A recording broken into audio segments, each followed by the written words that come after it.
Benar kan semuanya? Pada kesempatan kali ini, aljabar itu ada dua di sesi ini.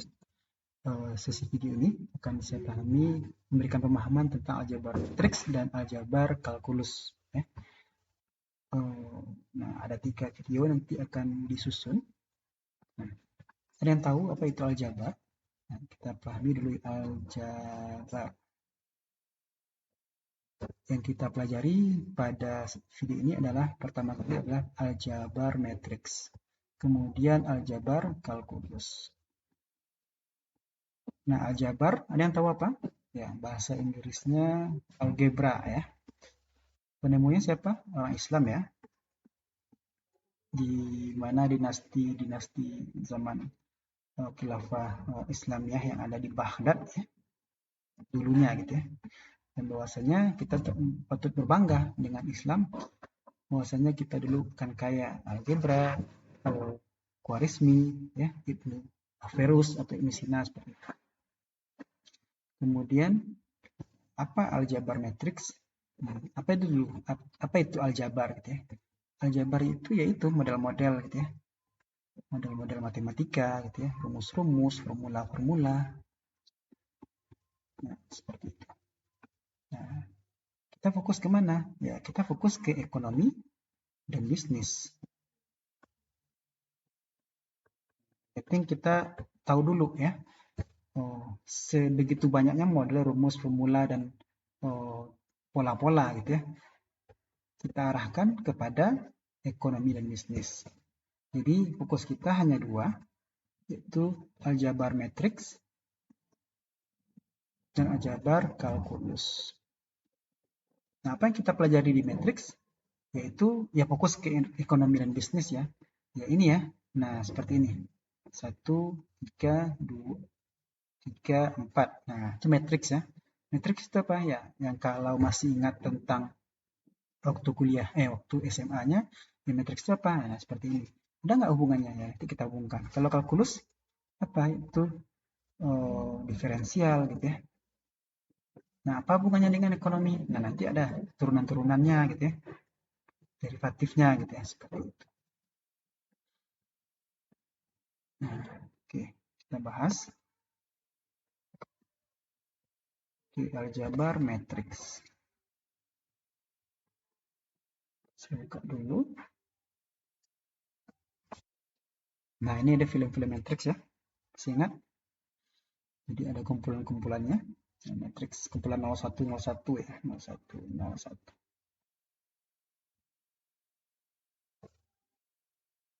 Nah, kita bahas nanti adalah matriks itu sendiri, kemudian vektornya, dan bagaimana operasinya ya. Kemudian ini dia, analisisnya dalam bentuk ekonomi dan bisnis ya. Tapi ini tidak akan kita bahas lebih dalam karena kita fokus kepada apa sih kegunaannya gitu ya. Kita belajar gitu ya. Waktu SMA, SD, SMP kita belajar matematika, kenapa sulit gitu ya. Tapi apa fungsinya? Fungsinya ternyata untuk kita ujian ya. Tapi ini kita fungsikan untuk ekonomi dan bisnis seperti itu. Oke, selanjut. Nah, penggunaan di luar matematika ya untuk investigasi. Ya. Investigasi apa? Laporan keuangan. Nah, kita sebagai orang akuntansi yang membuat apa? Laporan keuangan ya. Kemudian kita mengetahui adanya penyimpangan administrasi atau maladministrasi ya. Seperti medis ya, malpraktek ya.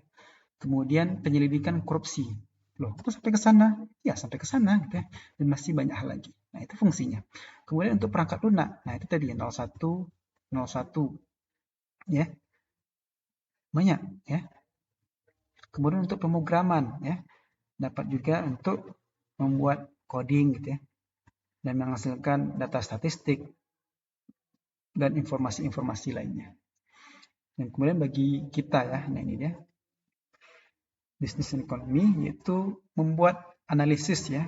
Kemudian analisis apa? Input dan output.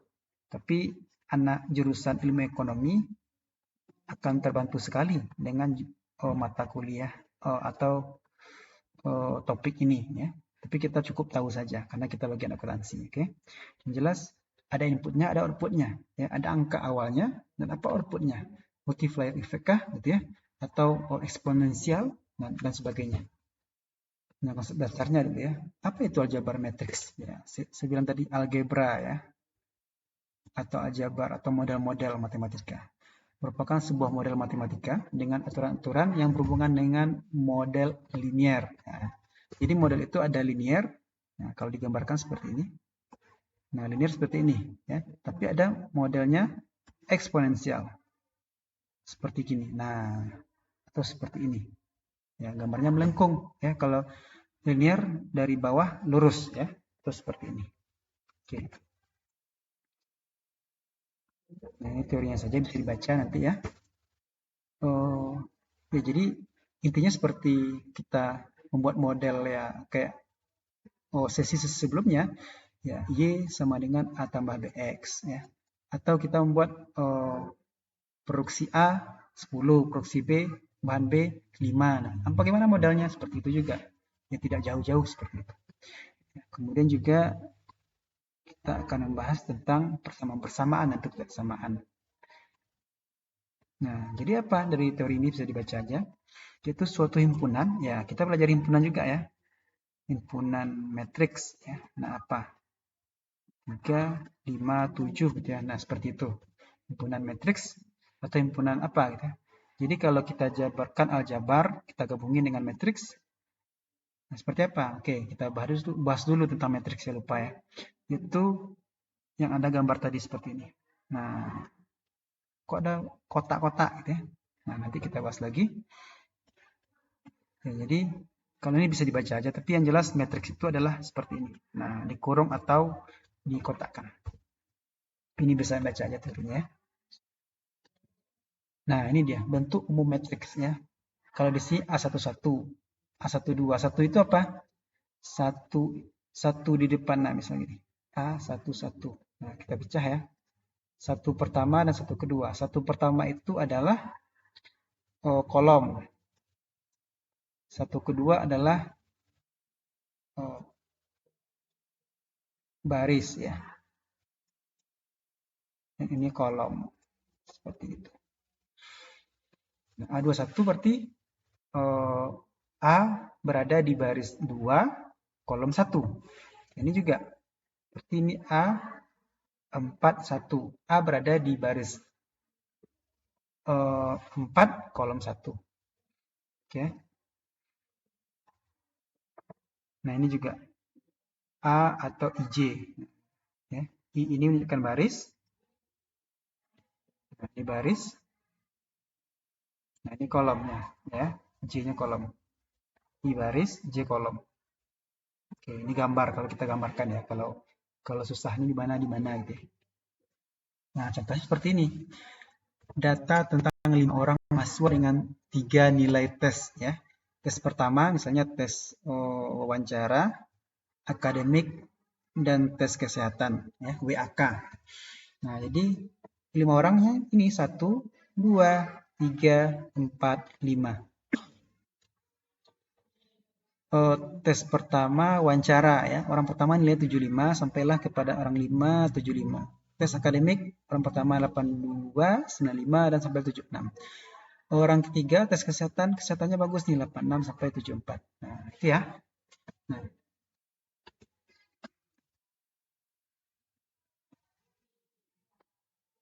itu disebut dengan ordo ya. Ordo 5 kali 3. Nah, 5-nya mana? 5 adalah baris tadi. 3 adalah kolom. Baris, kolom. Ingat aja, B dulu ya. Mana dulu abjad? B atau K? Nah, dulu B. Baru kolom. Huruf K dan E seperti itu. Kita abjadkan gitu, kita kode-kodekan semuanya ya. Seperti itu. Nah, itu sebagai pengantar aja dulu ya. Jadi seperti itu akan kita pelajari di sesi ini. Kemudian kita harus mengetahui juga dalam metrik ini juga ada vektor.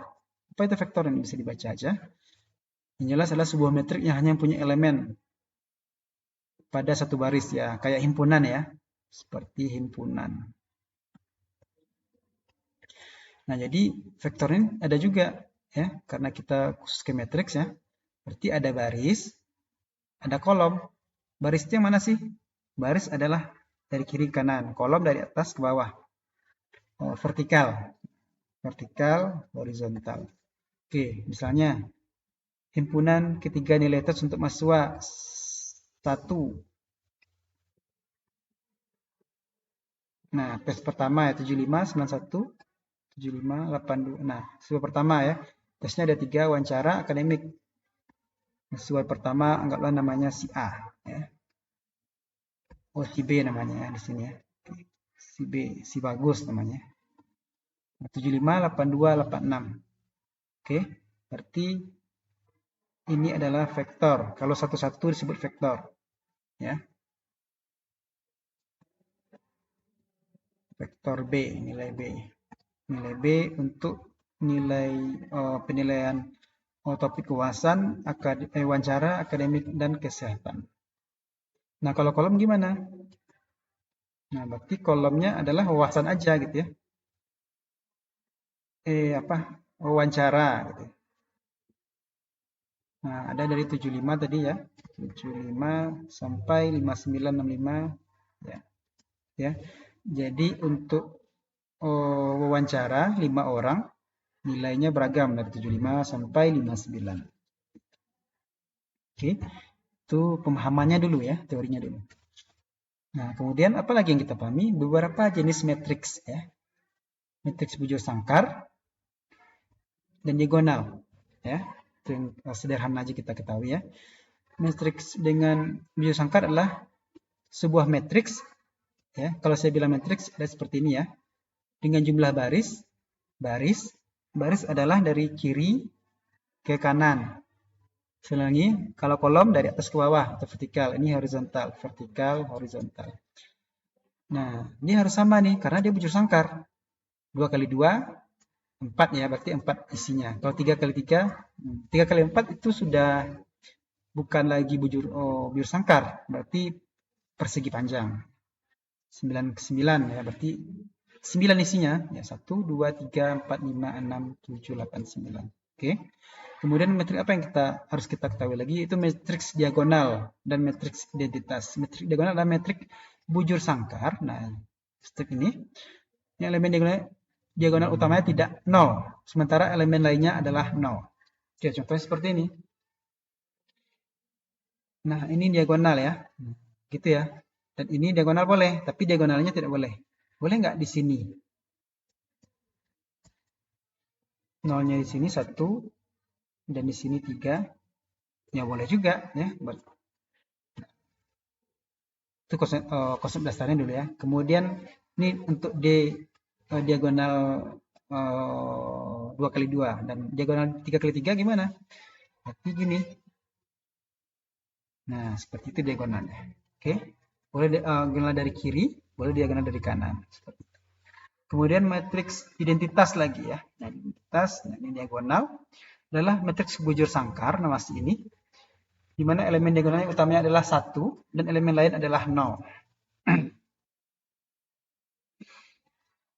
Nah, 1 berarti ini khusus matriksnya 1. Kalau kita ganti dengan 2, 2, 0, 2, 0. Berarti ini matriks 2 ya. Ini matriks 1. Nah, ini matriks 1 seperti itu. Ini matriks 2 karena 2, 0 seperti itu. Oke, selanjutnya mudah ya. Operasi matriks. Nah, penjumlahan dan pengurangan matriks. Nah, tadi kan baru pengenalan ya. Sekarang kita jumlahkan dan kita kurangi. Dua matriks hanya bisa dijumlahkan ya, dan dikurangkan bila kedua matriks tersebut mempunyai dimensi yang sama. Nah, dimensi ya, ingat ya, dimensi. Ya. Elemen yang dijumlahkan atau dimensi itu bisa bujur sangkar, ya, bisa diagonal. Nah, oke. Elemen dijumlahkan atau dikurangkan adalah elemen yang letaknya pada baris, baris B, K, yang sama pada matriks. Oke. Misal, matriks A dan matriks B. Oke. Bagaimana cara menjumlahkan matriks A dan B? Seperti ini. 1 sama minus 3. 3 sama 2. 4 sama 0. 2 sama 4. Oke. Seperti ini jadinya ya. Dijumlahin aja. 1 kurang 3 minus 2. 3 tambah 2 5. 4 tambah 0 4. Minus 2 tambah 4 2. Oke, mudah ya. Kalau dikurangin gimana? Gitu juga. 1 kurang 3, berarti dia 1 tambah 3. 4 kurang 0, ya. 3 kurang 2, nah ini dia. 2 kurang 4, nah ini dia, minus 6. Oke, ini pemahaman kita di sesi sebelumnya ya, sesi 1 atau sesi 2, saya lupa. Oke, mudah. Kemudian perkalian lagi, perkalian skalar istilahnya. Misal KA ya, jadi K titik, nah dengan tambah K lagi ya. Nah, gimana cara kita mencari K-nya? Ya, 5 minus 2, 0, 3, 1, 4. Nah, sama dengan kita kalikan dengan K-nya. Ya, seperti ini. Sama dengannya. Ya, jika nilai K-nya 2, oke, kita kasih K atau kita kasih skalar ya. Skala K. K-nya 2 berarti 5 kali 2 minus 2 kali 2, 0 kali 2, oke. Kemudian 3 kali 2, kemudian 2, 4 kali 2. Oke, maka dapat hasilnya seperti ini. Oke, mudah ya. Oke, lanjut. Perkalian matriks dengan matriks. Nah, ini matriks dengan matriks lagi. M dengan M. Gimana lagi nih? A, matriks A dan B ya. Maka A kali B adalah seperti ini. Kita luruskan aja seperti ini. Ya. Seperti ini di luar ya. Nah, caranya sama aja. 2 kali 4, 3 kali 4, bukan ya. 2 kali 4, kemudian baris ini. 2 kali 4, 2 kali 4, 3 kali 4. Nah, ini ya. Dia minus ya, ingat, dia minus. Kemudian 3 ini kali 2 lagi. 4 kali 2, 1 kali 2. Nah, ini saya bantu dengan buatnya. Nah, gimana cara menjumlahkannya? Karena minus 6 tambah, oh ini 8 ya. Minus 8, dari mana? 2 kali minus 4. Hasil perkalian ini tadi ya. Nah, ini dia bacanya. Ya. 3 kali 2, 6. Minus 8 tambah 6 berarti dapat minus 2. Karena besar minusnya ya. Karena dapat minus 2. Semoga masih ingat cara-cara yang sesi pertama kita pelajari. Nah, dapatlah 0, 3 kali 2 kali 4 minus 8, dan tambah 8, 4 kali 2 8, 8 kurang 8 minus 8, tambah 8 sama dengan 0. Oke. Kemudian 3 kali minus 12 tambah 2. Nah, minus 12 ya. Berarti minus 10. Oke, udah ya. Nah, matriks transpose ya. Jadi transpose itu kalau di Excel dia dari garis ini ya, angkanya dari sini misalnya 1, 2, 3. Ditranspose. Nah, jadi dia gini lagi. Ya, dia menjadi kolom, dari kolom menjadi baris. Oke, ingat ya, matriks itu ada baris dan K. B dulu dan K. Oke, misalnya A, matriksnya kita transpose ya. Berarti yang kolom ini menjadi baris. Yang kolom ini menjadi baris. Oke, yang B lagi, transposkan dia gitu ya. 3, 2 ini jadi sini. Ini jadi ini, berbaris ya. Kolom ini jadi baris. Oke, mudah ya. Nah, matriks determinan. Nah, apalagi nih? Ya, matriks bujur sangkar. Nah, di sesi sebelumnya, di slide sebelumnya ya. Tapi ini fokusnya 1 kali 1 seperti apa? Nah, tentukan nilai determinan dari matriks berorde atau berordo 1 berikut ya. A nilainya 5, nah, maka A-nya apa namanya? A determinan ya. Nah, kalau pakai ini determinan. Nah, B ini 10. Determinan matriks 2 kali 2 gimana? 1 kali 1 berarti dia 1 aja ya. Nah, seperti ini dia. Kalau 2 kali 2. Berarti ada, enggak di sini 1, ini 2, ini 3, ini 4. Nah, kalau kita determinan gimana caranya? Seperti ini ya. A11 kali A22. Nah, berarti ini 14. 1 kali 4 berarti nanti kita kalikan ya. A21 ini 3 dan 2. Oke, seperti itu contohnya ya. Contoh soal. Tentukan nilai determinan dari matriks Sangkar berorde 2. Nah, seperti ini. Gimana caranya?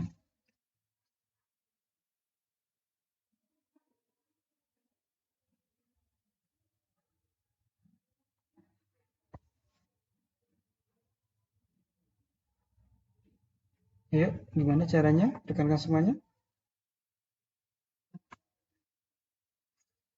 Oke, saya buatkan ya. A sama dengan 1, 3 minus 2, 4. Berarti sama dengan 1 kali 4 ya. Kemudian seperti ini tadi. Kurang 3 minus 2. 4, 3 kali 2, 6 berarti plus. Dapatlah 10. Oke, dapatnya 10. Seperti ini tadi. Nah, ini fungsinya. Kenapa kita belajar matriks? Ya, analisis untuk orang ekonomi, ilmu ekonomi nanti adalah analisis input dan output. Ya. Inputnya apa? Ya, outputnya apa gitu ya. Artinya adalah analisis ini intinya adalah ini kita tahu aja ya, minimal tahu karena kita bagian akuntansi. Kita tidak perlu mendalami, yang penting kita tahu aja, yaitu menentukan seberapa banyak tingkat output. Apa misal output yang kita inginkan? Penjualan ya. Berarti inputnya apa? Bahan baku, tenaga kerja, biaya variabel lainnya gitu ya. Dari setiap industri yang harus diproduksi berapa? Yang dibutuhkan itu berapa? Agar apa? Memenuhi total output, total pendapatan itu sendiri gitu ya. Nah, tapi kalau di bidang ekonomi, ilmu ekonomi dia akan melihat secara agregat, total industri-industri, rumah tangga, industri manufaktur, industri jasa, industri makanan dan minuman dan sebagainya. Seperti ini jadinya matriksnya seperti ini ya. Oke, cukup kita tahu aja. Oke, itu aja untuk sesi hari ini. Sesi di video ini silakan dipelajari dengan PPT yang telah saya berikan. Semoga bermanfaat. Sampai jumpa di sesi berikutnya.